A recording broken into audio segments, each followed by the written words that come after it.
All right, greetings, YouTube. Beautiful mind here. I hope everyone had a great weekend. It was a beautiful, I know it was a beautiful Sunday. It was a pretty good weekend. I made sure to get out there as much as I could and I felt comfortable doing. Hope everyone is staying safe during all of these and everyone's doing well. So I'm thinking about shifting gears. We have about 3 weeks remaining. We got week 6, week 7, week 8, and then week 9. I think our last day is that Monday in week 9. So what I think I'd like to do, I want to go ahead and get as many assignments loaded, and I might even reduce or lessen the late penalty for assignments. So I went on and loaded chapter 6 over the next couple of weeks. I want to be working on chapter 6. I loaded exam 3 last week, and it's due this Saturday. So it's been up for at least a week. Or no, you'll have about a full week to work on exam 3. And then I might go ahead and load the final exam, okay? I hadn't decided on when I want that to be due. Because our last day is that Monday, but I want to give you some time to kind of get assignments in. So just be on the lookout for that. So I know that we can still access old assignments. I might lessen the late penalty from a 20% penalty to a 10% penalty. Maybe I'm thinking of something like that. But you know, do your best on the assignments. You get unlimited attempts, but we're about to run. We're running short on time. So I think this Saturday is May 2nd. Everything has to be in by May 16th. That's the Saturday before that Monday. So that's about 2 weeks from this Saturday. So that's why I was like, okay, we need to try to wrap it up and make sure that we get assignments and things in. Okay, so I will go ahead and make chapter 6 the last of the new material. So today we're going to be starting chapter 6, rational expressions and equations. And we're going to start with section 6.1, simplifying rational expressions. Okay. So some objectives here are to determine the values for which a rational expression is defined, simplify rational expressions, and factor a negative 1 from a polynomial. So a rational expression is an expression of the form P over Q, where P and Q are polynomials and Q is not equal to 0.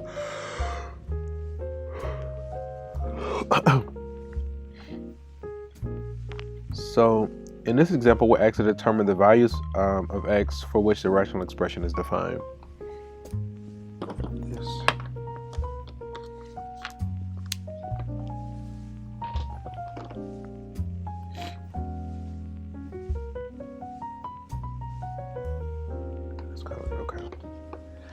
So in general, for a rational expression, the domain is all reals except any x that makes the denominator 0. So we have to figure out what x makes the denominator 0. So if we want the denominator to 0, if we want to figure out what x makes the denominator to 0, then just set the denominator equal to 0. Well, what's the denominator in this case? That's going to be the x plus 7. We want to set that equal to 0. So if we use the inverse operation here, if we have plus 7, the inverse operation is going to be minus 7. So if we subtract 7 from both sides, we're going to get x equals negative 7, right? So what we're saying is that the domain of this expression is going to be all reals except x equal to 7, right? So x can take on anything except negative 7. Because the negative 7 is going to give us a 0 in the denominator, and we can't divide by 0.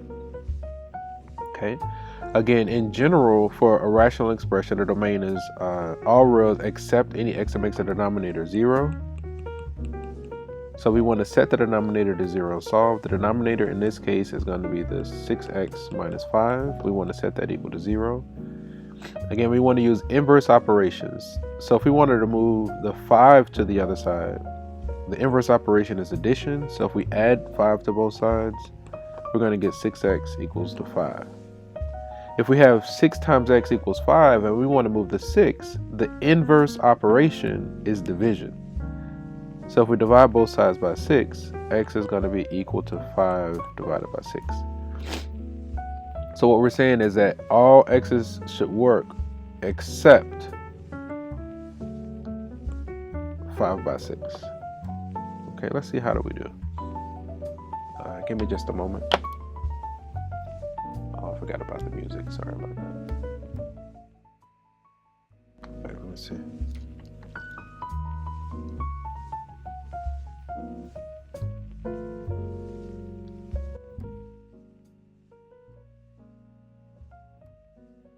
Ooh.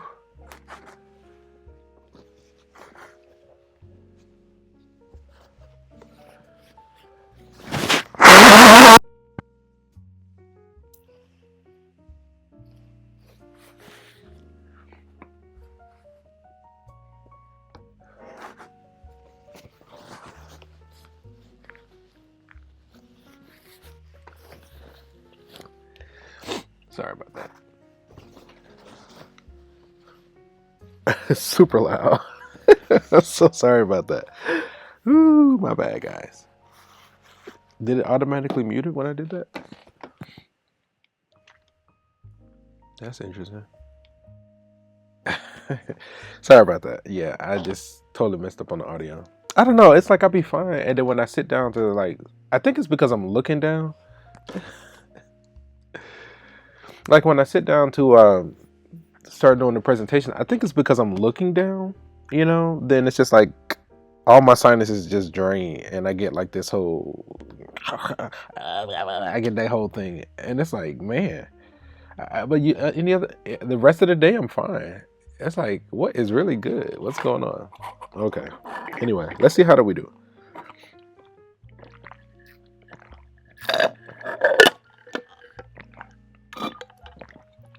So we see here, we set the denominator to 0.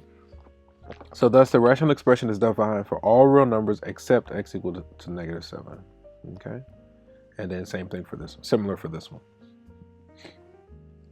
Okay. I actually kind of like that music. Let me see if I can hopefully it's not too loud. Let me see. Try something.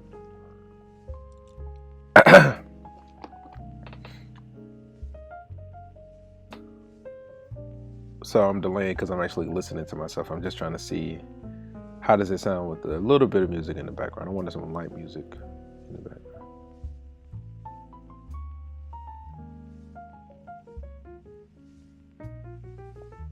I'm gonna let it ride out. I'm gonna see how that goes. I'm gonna let it ride. Okay. All right. So again, we're asked to determine the values of x for which the rational expression is defined. So in a general sense, did I slide? I sure did. Okay. So in a general sense, rational expressions are defined for all reals except any x that makes the denominator 0. So if we want to find those x's that make the denominator 0, let's set the denominator equal to 0 and solve. Okay, let me actually clear this ink. Okay, so we want to set the denominator to 0 and solve. So what's the denominator in this case is going to be this x squared plus 4x minus 5. We want to set that equal to 0. Okay, so we should be able to factor this. Let's see, can we factor this into something of this form? So we have x and x. We're looking for two numbers that multiply to give us. So this actually might be a good time to pause the video and see, can you factor this yourself? At this stage, you should be able to factor. Okay, if you're not able to factor, or if it's giving you a hard time, then you definitely might want to explore two resources. First, I will go to the tutors, link up with the tutor. Also, we should be going to the tutor. That is part of our grade, right? We need to log at least 2 hours every week, okay? So let's be sure that we're getting those hours logged with the tutors. Yeah, so go to the tutor, and then if it doesn't work with the tutor, you can ask me as well. I'm still available. You can actually make use of the Ask My Instructor button on the homework. So next to each homework, there's a question help. They explain how to do every question. You can click on the Ask My Instructor, and I'll make a dedicated YouTube video walking you through it. I'm also available for live sessions. Okay, I'm okay with this. But I just do it as needed. Okay. All right. So let's see this one. So two numbers that multiply to give us -5 and add to give us 4. There are only two numbers. So one has to be positive, one has to be negative. What, 5 and 1? positive 5 and a negative 1. Notice that 5 times negative 1 is negative 5. 5 plus negative 1 is 4, right? So then earlier we made a statement that when things multiply to give us 0, either the first thing equals 0 or the second thing equals 0, all right? Okay, so if we solve from the first one, we get x equals what? Negative 5. From the second one, we get x equals 1. So then the solutions that we get are negative 5, or x cannot be negative 5 or 1 because they make a 0 in the denominator. Let's see, how do we do? And again, you would check by plugging in just to make sure. So we set the denominator to 0, we factor, 0 factor property, negative 5 and 1. So we said that x is not negative 5 or x is not, x, it can't be either one of these. It can't be this one nor the other one. Okay. All right. So to simplify rational expressions, factor both the numerator and the denominator as completely as possible. Divide out any factors common to both the numerator and the denominator. Okay, in this example, we're asked to multiply. Okay. So we actually have cancellations that we can do here. Let me start by getting a copy of the original. So, I mean, we could just work with this actually. Let's use this color. So notice, we have 3 y's on top and a y on bottom, so this y is going to cancel out one of those and leave us with 2. This x is going to cancel one of those, this 3 will cancel this 3, and this 2 will turn this 4 into a 2. Okay, let's account for those changes. So then what's left, it looks like we have 2xy squared, and I think that's it, because everything on bottom canceled. Okay, let's see, how do we do?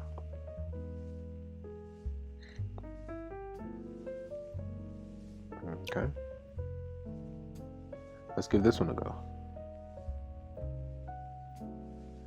Let's see, I'm actually going to do, for this one, I'm going to start by getting a copy of the original. So we have r squared minus 25 divided by r minus 5, right? So this is equal to, we need to factor the numerator. So can we factor it into something of this form?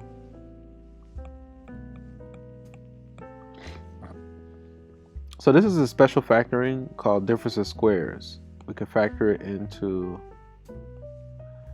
so can you think of two numbers that multiply to give us negative 25 and add to give us 0?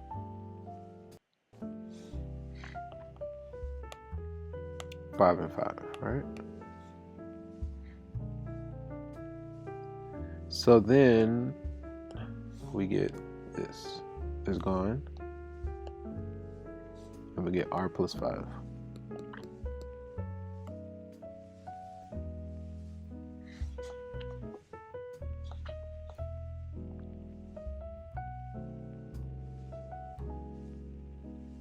Okay. So for negative fractions, a negative being in the denominator is the same as a negative being in the numerator, which is the same as a negative being in front of the fractions. So the negative moving across those 3 different states, they're all synonymous. So here we're asked to simplify. I'm going to start by getting a copy of the original.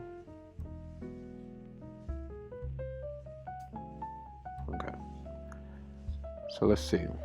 We have this 25k minus 10 under 2 minus 5k.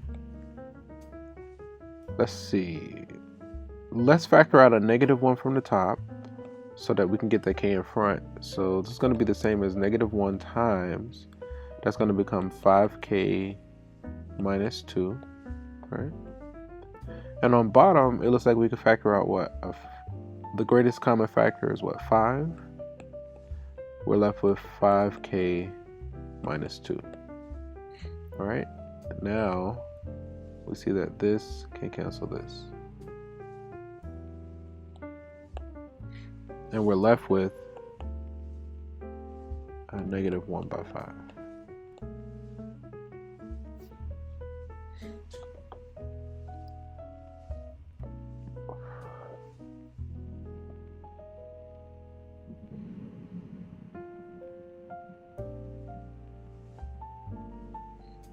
Okay. All right. Let's see. So that actually concluded section 6.1. Give me a moment and I will go ahead and load section 6.2.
All right. So greetings, YouTube. We are back. Sorry that took so long. Let's see. So we're going to continue chapter 6 and go ahead and move into section 6.2. So section 6.2 is on multiplication and division of rational expressions.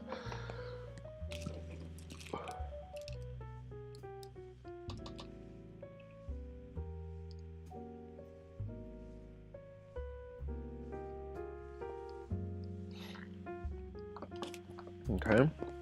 So some objectives here are 1, to multiply rational expressions, and 2, to divide rational expressions. So to multiply two fractions, we basically multiply the top with the top and the bottom with the bottom, provided that b and d are not both 0.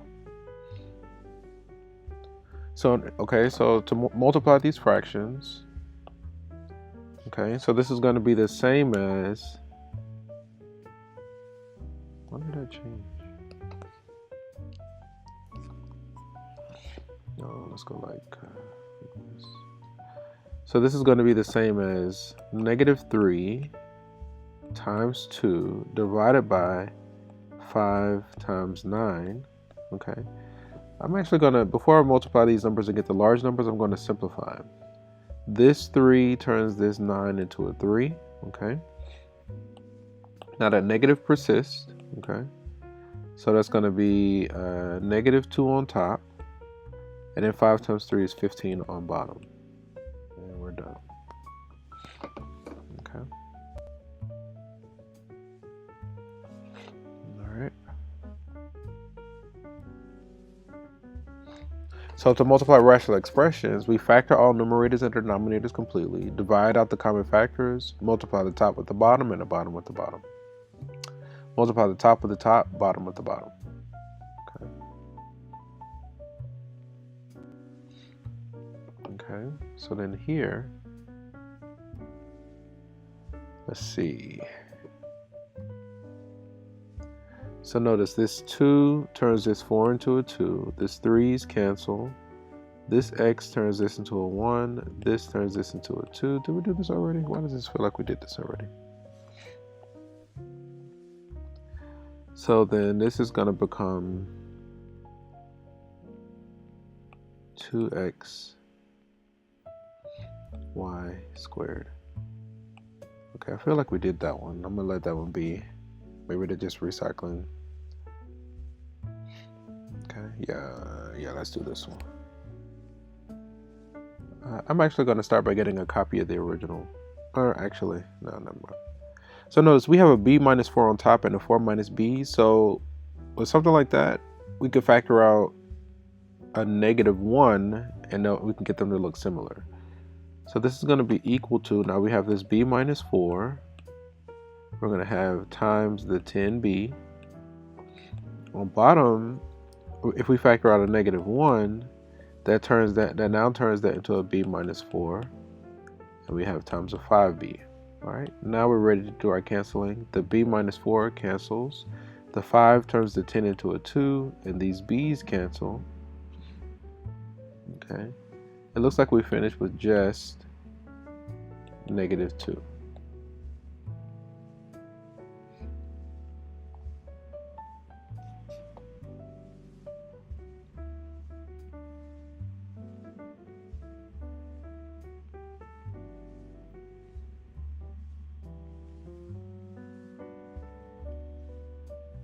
Okay. Oh, I just got a notification. I guess Mother's Day is coming up soon, so get ready for that. All right, so multiply, right? So first we need to factor. Let me start by, I'm just going to go ahead and factor this.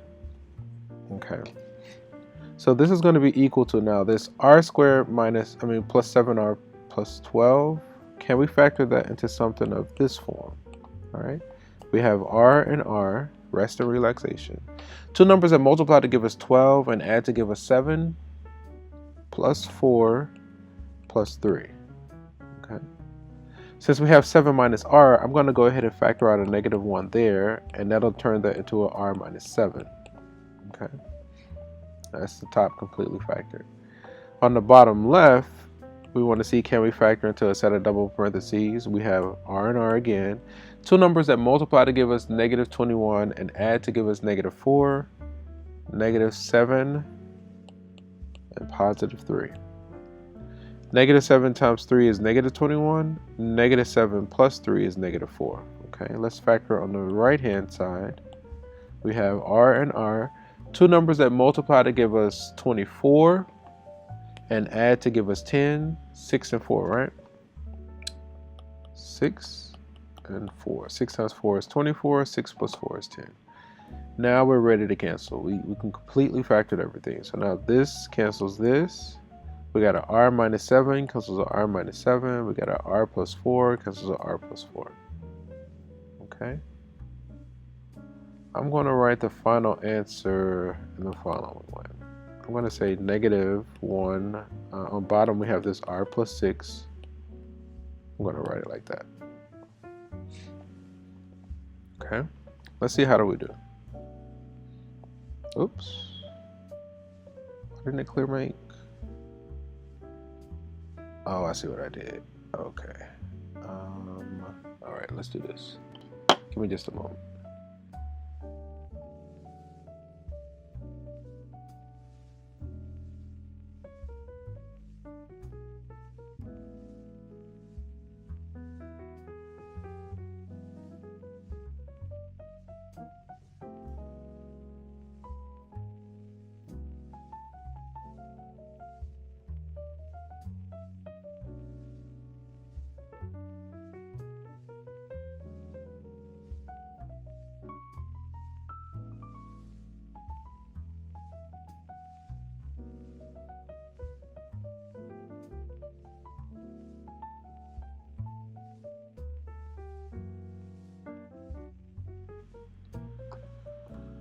Okay.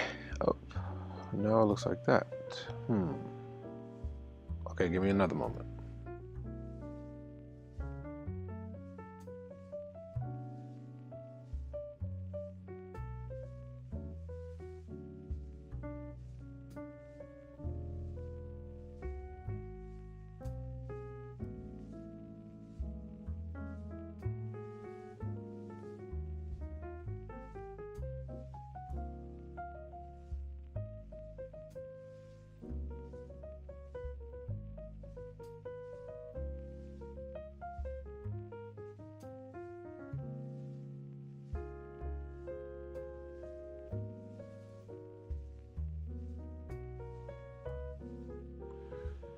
Okay, I think we are back in action now. I think we're ready.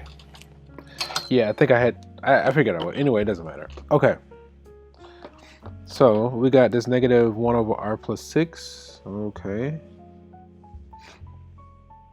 so you can see where they're factoring. They're canceling out like factors. Factored out the negative 1. They got the same result that we did.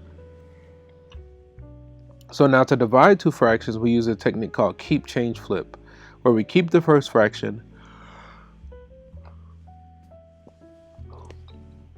So we keep the first fraction, change division to multiplication, and then flip the second fraction. So now, then we're back to multiplication, and we know how to multiply fractions. Okay. So to divide here, so again, keep, change, flip. Let's go like this. So we keep the 2 by 7. The division changes to multiplication, and we flip the second fraction. All right. So now here we see that the 7's cancel. I think that's the only cancellation that we have going on. So we finish with 2 by 9. Okay.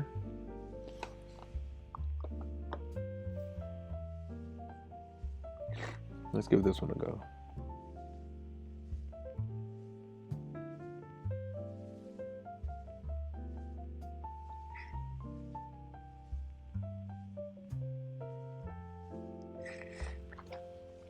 Okay.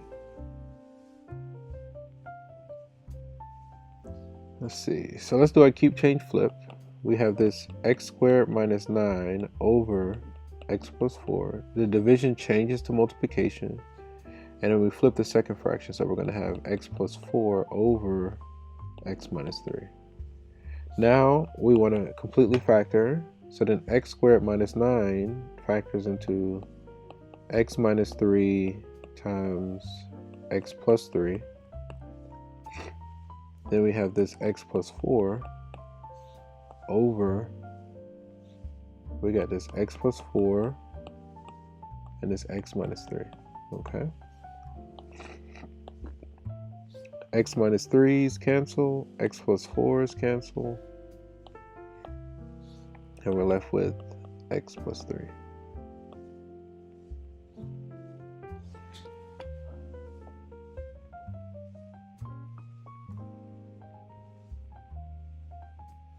Okay.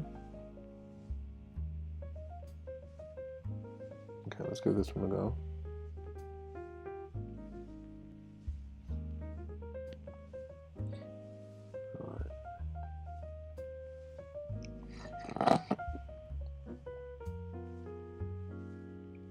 So again, we start with our keep, change, flip. We have this w squared minus 11w plus 30 divided by w squared times 1 over w minus 5 squared. Okay. Let's write everything in completely factored form. Let's see. Can we factor? We got a w and a w. They're both going to be minus. Two numbers that multiply to give us 30 and add to give us 11 are 5 and 6. And then on bottom, we have this w squared, and we have this w minus 5 squared. Okay. So then if we do our cancellations, w minus 5 cancels this. Is that the only one? Okay. And that leaves us with, on bottom we have w squared times w minus 5. And on top we have this w minus 6. That's as far as I could take though.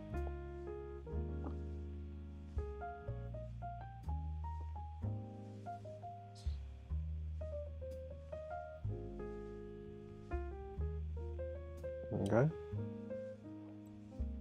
And I think that's it. Okay. So, just a few notes. We don't have an assessment for this course, so you don't have to worry about that here. I know exam 3 is loaded. I think I'm going to go ahead and make chapter 6 the last of the new material. So we'll probably just be doing a section a day from here on out until we get to the end of chapter 6.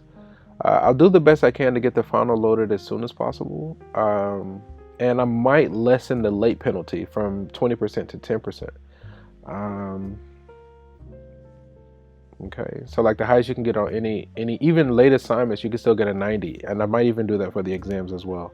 It's a lot of work, and I don't really mind. I mean, I just want you guys to get this stuff submitted so that, you know, this doesn't get in your way.